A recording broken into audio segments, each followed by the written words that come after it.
상담을 왜 받을까라는 생각을 한번 해보면 가장 첫 번째, 내 상처 때문에 나라는 사람이 흔히 트라우마라는 걸 갖게 되죠. 트라우마라고 하는 건 외상, 그중에서도 정신적 외상을 이야기하는 건데 이 트라우마도 크게 두 가지가 있어요. 하나, 빅 트라우마라는 게 있고 스몰 트라우마라는 게 있습니다. 빅 트라우마는 이를테면 거대한 사회적 사건, 아니면 뭐 내가 교통사고가 났어. 아니면 내 부모님을 잃었어. 그런 상처와 아픔을 우리는 빅 트라우마라고 부르고요. 스몰 트라우마라는 건 뭐냐면 제가 나를 약 올렸어. 아니면 저 사람이 나에게 험담을 하고 다녀. 이런 것들은 우리가 스몰 트라우마라고 해서 이런 경우 우리는 첫 번째 가장 먼저 상담을 떠올리더라라고 하는 거고, 두 번째로는 담쌓기를 해제하고 싶어서. 담쌓기라는 건 아주 간단해요. 가족이 함께 집에 살다 보면 내가 벽이랑 얘기하지. 나는 지금 분명 벽이랑 얘기하는 게 확실해. 그래서 흔히 말하는 대화가 단절되고 이 상태가 오래 지속돼서 우리 간에 회복의 조짐이 어렵다 그럴 땐 상담을 통해서 어떻게 관계를 회복할까 이런 요청을 하게 되는 거죠. 그리고 받아들이기가 굉장히 어렵습니다. 누굴 받아들여요? 내 자신을 받아들이기가 너무 어려워. 그래서 다른 사람이 한심해, 멍청해, 바보 같아. 차라리 안 태어났으면 좋을 뻔했어. 이래서 상담을 받는 경우가 많아요. 그리고 늘 불안하고 마음에 안정감이 없을 때 이때도 상담을 받습니다. 이렇게 기본적으로 내가 불안이 있고 장기화된 불안을 내가 컨트롤할 수 없다. 그러면 우린 이때 상담을 한번 받아보고 이게 나에게 어떤 불안인지 구분하고 이름만 붙여놔도 원인만 발견해도 훨씬 좋다. 그다음 우리가 보통 이유나 방향을 찾으려고 상담을 받기도 합니다. 이를테면 나는 왜 이렇게 다른 사람보다 예민한가 이런 생각. 제가 지금 말씀드렸던 바로 이 부분이 상담받을 이유예요.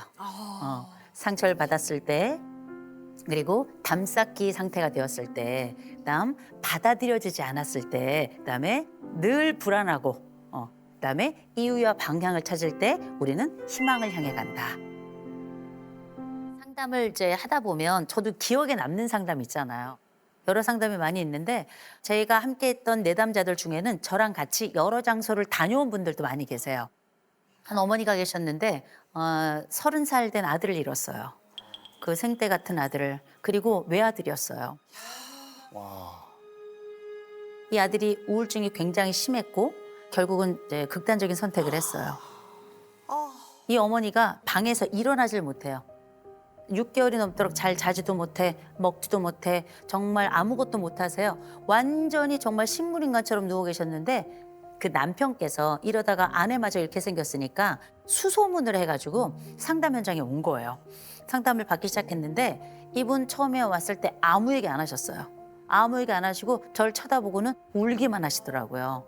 그리고 제가 말씀드렸어요. 어머니, 다음 주에 오실 땐 아들 사진을 꼭 가져와 주세요. 그리고 와서 아들 사진을 놓고 저희는 아들과 어머니와 저 셋이 상담합니다.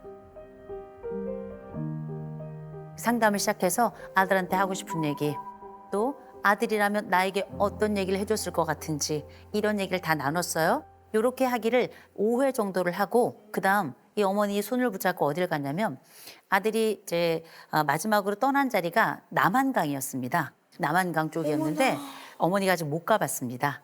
발견제를 못 가봐서 아들을 보내질 못하잖아요. 어머니께 말씀드렸어요. 아들이 어떤 음식을 제일 좋아했습니까? 시루팥떡을 좋아했대요.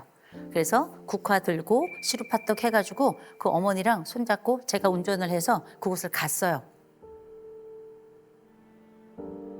첫 번째 엉엉 울고 정말 말할 수 없이 울고 이분이 거기서 졸도를 막 하세요. 한두 시간 있다가 같이 거기서 떡을 먹었어요. 그다음에 가져간 꽃을 이렇게 강에 뿌려주고 그다음 주 똑같이 시루팥떡 들고 국화 들고 다시 어머니 손잡고 차를 타고 가서 그 자리에 가서 다시 울고 그다음에 다시 떡을 먹고 또 어머니가 편지를 써오셨더라고요.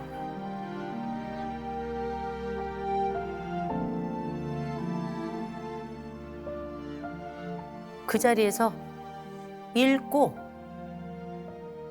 그다음에 그 편지를 배를 접어가지고 강에다 보냈어요.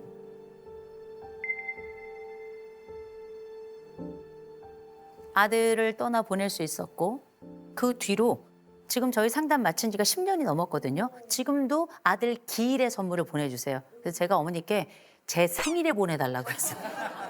이렇게 말씀을 드렸는데 이제는 그런 얘기를 할 수 있는 때가 된 거죠. 이건 상담자가 잘해서 일어난 게 아니에요. 이분이 결심한 거예요.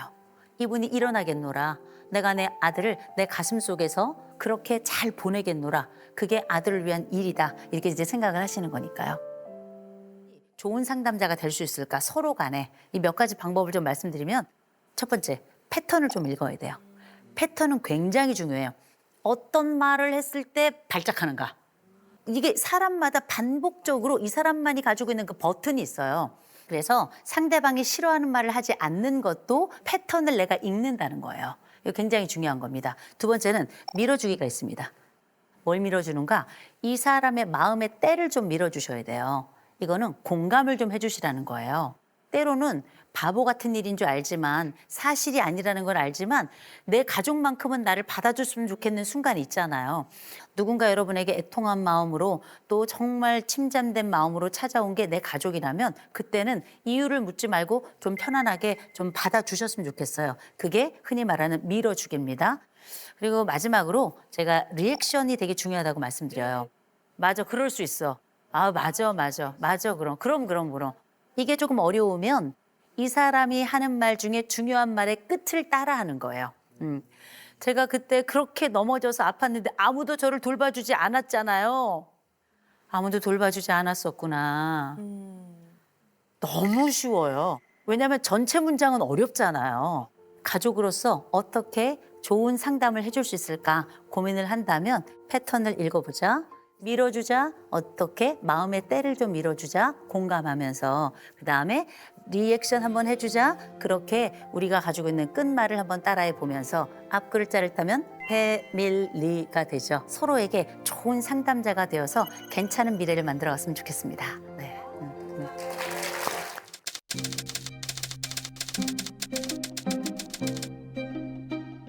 우리 딸이 결혼한 지 2년 가까이 이제 돼가고요. 처음에 우리 집에 와서 언니 저 으뜸이 제가 책임지겠으면 이럴 땐 그런 줄 알고 오케이 했어요. 지금 나가 놀고 싶다 하잖아요. 에? 뭐라고? 사이가? 신혼집 같은 경우 얻을 때도 아니 계약금도 없는 대출을 받아서 계약을 한다는 게 맞아요? 계약금이 없는데? 근데 우리 딸은 나이가 33살인데 큰 딸 또한 머리도 너무 순수하고 그냥 입버릇처럼 훅 이혼해 살지 마 훅 그냥 그렇게 뱉는 것 같아요. 이건 현실이잖아요.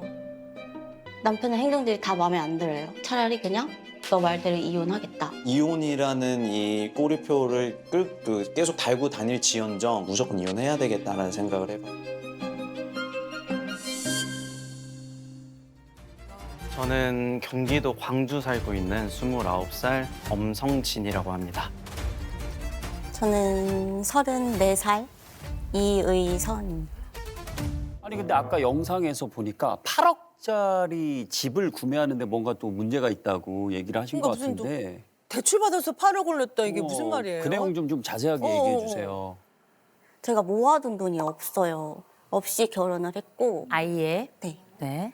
그래서 이제부터 좀 모으자라고 했는데 항상 하던 말이 내 집은 갖고 싶어 이거였었거든요. 그래서 원래 이제 지금 계약한 아파트가 청약이 나왔을 때 미분양 뜰 거니까 그냥 기다려라 라고 했는데 미분양이 떴어요. 그래서 그러면은 우리 그냥 구경이나 한번 하러 가자라고 해서 구경을 하러 갔다가 계약까지 하고 온 거 같아요. 잠깐 8억짜리면은 계약금도 굉장히 어느 정도 내야 될 텐데 계약금 어떻게 했어요? 계약서 쓰고 이제 바로 1,000만 원 정도 계약금 냈어야 되는데 그 1,000만 원도 없었어요. 그래서 그때 이제 빌려서 이렇게 누가 빌렸어요?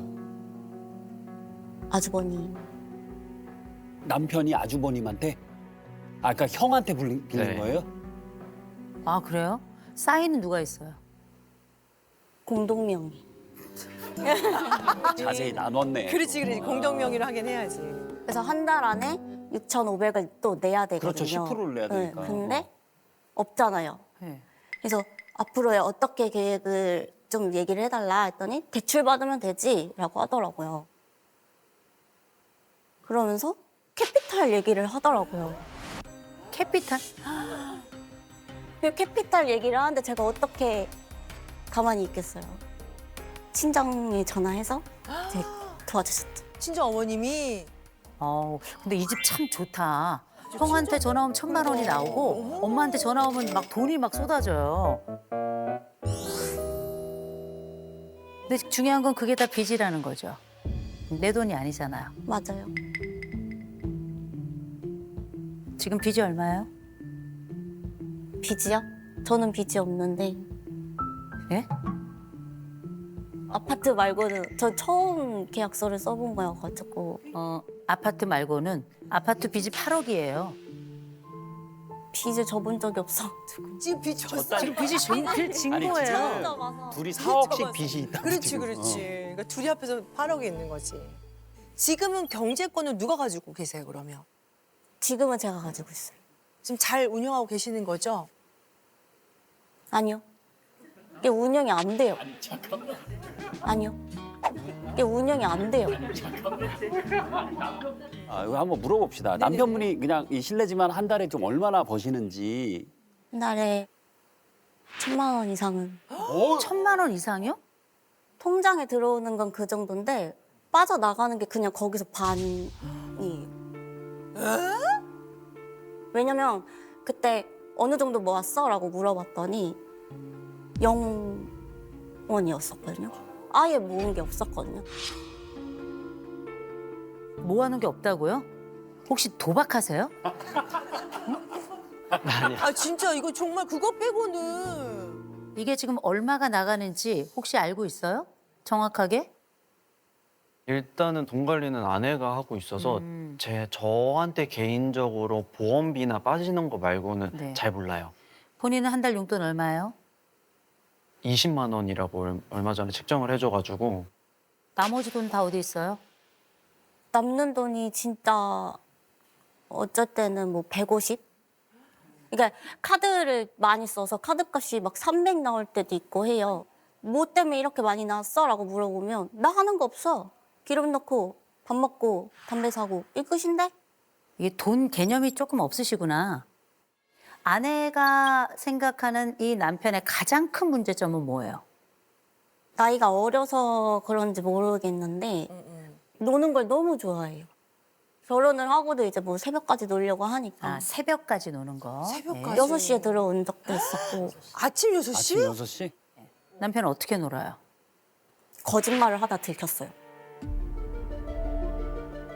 어떤 거짓말? 노래방 가서 이제 여자를 부른다든지. 어머. 그 날이 저희 웨딩 촬영한 거 이제 셀렉하는 날. 그 셀렉 되게 중요한데?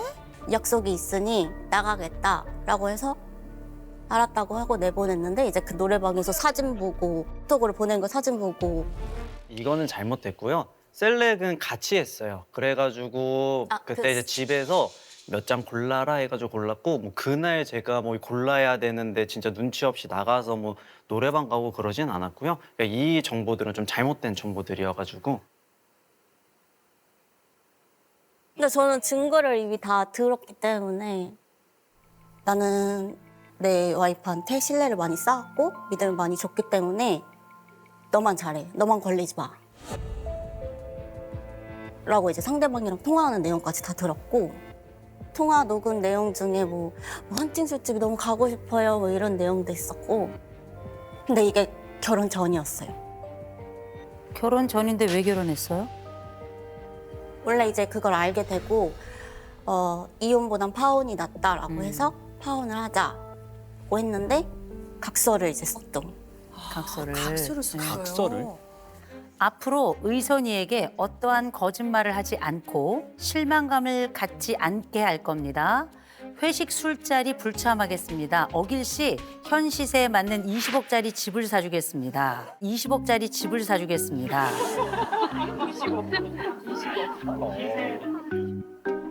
제가 볼 땐 이 각서가 거짓말이에요. 이 각서가. 왜냐하면 어떠한 거짓말을 하지 않고 이거 불가능하고요. 그럼요. 실망감을 갖지 않을 거다. 이미 실망했고요. 회식 술자리 불참은 어려울 거고요. 그리고 20억 이건 말이 안 돼요. 말도 안 되지. 응? 아내 얘기 쭉 들으면서 어땠어요? 조금 다르게 말을 하고 있다. 일단 사실 뭐 노래방 관련된 부분은 제가 간 것도 맞고 근데 이제 그게 뭐 회식이라고 하지만 간 거는 정말 잘못한 거니까 요거는 맞는데 나머지 뭐 아파트 계약부터 시작해서 경제권이 어떻고 요거에 관련돼서 사실 되게 말을 하고 싶었는데 그래도 좀 그러니까 아내가 조금 보여주기를 조금 그런 게 있는 것 같아요. 사람들한테 보여주는 게 있는 것 같아요. 그 나랑 나이대 비슷한 사람이 여기 계약하고 왔대라고 얘기를 하더니 아마 바로 다음 날인가 거기 상담 받으러 가자고 예약해놨으니까 이때 나오라고 하는 거예요. 이제 캐피탈 얘기도 친정이나 다 저는 손벌리기가 너무 싫은 거예요. 책임 그냥 우리가 지자. 우리가 더 힘들어도 조금 더 돈을 어디서 빌려봐서 좀 더 최대한 해보자라고 얘기를 해서 그렇게까지 얘기가 나온 겁니다. 캐피탈까지 얘기 나온 예. 거예요. 그럼 그때 계약하기 사인하기 전에 이건 아닌 것 같아라고 딱 잘라 얘기하시죠 그러셨어. 그러니까 항상 의견들이 그냥 제가 딱 잘라 얘기를 하고 뭔가 얘기를 하면은 이게 싸움이 시작되고 끝은 이제 항상 아내가 이혼하자라고 얘기를 해버리니까 이혼하자라고 얘기를 해버리니까 우리 성진 씨는 인내력이 6점이에요. 남편의 인내력이 지금 6점이고요. 위험 회피가 0점이에요. 위험 회피가 0점이라고 하는 건 불안이 1%도 없다는 거예요. 이 남자는 브레이크 없는 스포츠카 같은 사람이에요. 왕! 이렇게 달려가요. 이거를 붙잡을 수 있는 사람이 없어요, 사실은. 지금 자국추구 점수가 74점, 꽤 높은 편이거든요. 자국추구 점수가 높은데 지금 불안이 0점이죠. 그러면 책임감에 대해서 얘기하기 어려울 거예요. 아내 점수도 만만치 않다는 거예요. 아내는 기본적으로 자국추구 점수는 낮아요. 그래서 안정을 추구하는 형이 맞거든요. 그때 이 아내가 불안이 99점이에요. 지금 이 집의 지표로만 딱 보죠. 그러면 남편은 위험 회피가 0점, 0이야. 아내는 위험 회피가 99점, 100점 가까이. 거의 전 인생이거든요. 공포 제로하고 공포 덩어리가 만난 거예요. 그래서 제가 이 말씀을 좀 드릴게요. 약속은 몇 가지 해야 될 것 같아요. 새벽에 들어오는 거, 이거는 애들이나 하는 짓이에요. 네. 두 번째, 언니들 나오는 그 노래방은 안 갔으면 좋겠고, 네. 그죠? 아내에게 불안을 주면 안 돼요. 네. 아내가 지금 눈물이 들어갔다 나갔다 들어갔다 나갔다를 해요. 아내가 굉장히 마음이 약하거든요. 그냥 또 한 가지, 제가 어렵게 생각하는 지점은 이제 형들이에요. 형, 바로 그 형. 그 형하고 만나면 좀 줄이시는 게 좋긴 할 것 같아요. 네네. 한 가지 제가 아내에게 부탁하고 싶은 게 있어요. 이혼이란 말 하지 말아요. 진짜. 이건 굉장히 중요한 거예요. 두 번째, 두 분 공동 통장은 가져야 돼요. 네. 서로에게 좀 명확하게 서로를 알고 보이자. 그리고 미래에 대한 계획도 좀 세우셔야 돼요. 아이는 언제쯤 갖자. 그 사이 우리 빚은 요렇게 매해 얼마씩 갚아가자라고 하는 계획을 선명하게 서로에게 보여서 서로의 계획이 서로의 희망이 될 수 있도록 그렇게 갔으면 좋겠습니다. 자기야, 나는 자기 약속대로 내가 이렇게 할게. 이렇게 서로 다짐을 좀 해주셔야 될 것 같아요. 새벽 3시 반 안으로 그냥 무조건 들어오기로 하고 여인들이 있는 건 얼씬도 안 할 거고 그다음에 우리가 이제 공동 통장을 만들어서 조금 더 이제 가계부나 이런 거를 조금 더 서로 볼 수 있도록 공유를 해야 되고 형은 그 연락 안 하고 있어 지금. 전화 왔는데 전화 오는 것만 받고 있고 내가 하지는 아니 않고 있어. 뭐야 그거는. 저희가 회사 사람이다 보니까 일적으로 이렇게 전화 올 때가 있어요. 이거 놀지는 않고 일적인 전화는 받아야 되니까. 그분과 유흥은 하지 말라는 거죠. 그죠? 그렇게 약속을 지금 해주신 거죠? 그럼요. 네, 좋습니다. 우리 남편 아내 한번 안아주세요. 안아주세요. 그렇게 남자답게. 그래.